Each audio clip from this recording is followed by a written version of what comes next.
सर्व जाती धर्माचे लोक या गोष्टीची निंदा करतात किंवा या गोष्टीचं कुणीही समर्थन करत नाही। पण या गुंड प्रवृत्ती ज्या वाढत चाललेल्या आहेत त्या गुंड प्रवृत्तीला चेक द्यायचं काम पोलीस यंत्रणेनं करायला पाहिजे।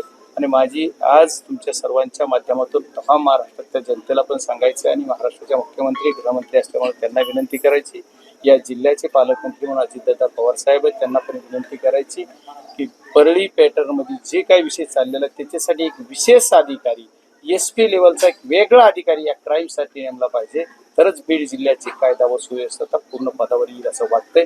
बीड जिल्ह्याची कायदा व सुव्यवस्था जोपर्यंत पूर्व पदावर येणार नाही, आता प्रत्येक जण आम्ही काही बोललो की त्याचा अर्थ असं म्हणतात की तुम्ही याच्यात बीडला बदनाम करू नका, हे मारायला लावतंय कोण, ही जवळ कुणाच्या, ती करतंय कोण, याला मागं लागतंय काय। मी एवढा ठामपणाने सांगेल, परळीत ही जी प्रवृत्ती आहे ती 90-92 पासून मस्तावलेली सत्तेची मस्ती आलेल्या लोकांपासून ह्याचा उगम झालेला आहे, त्याच्यामुळे हे विषय आहे।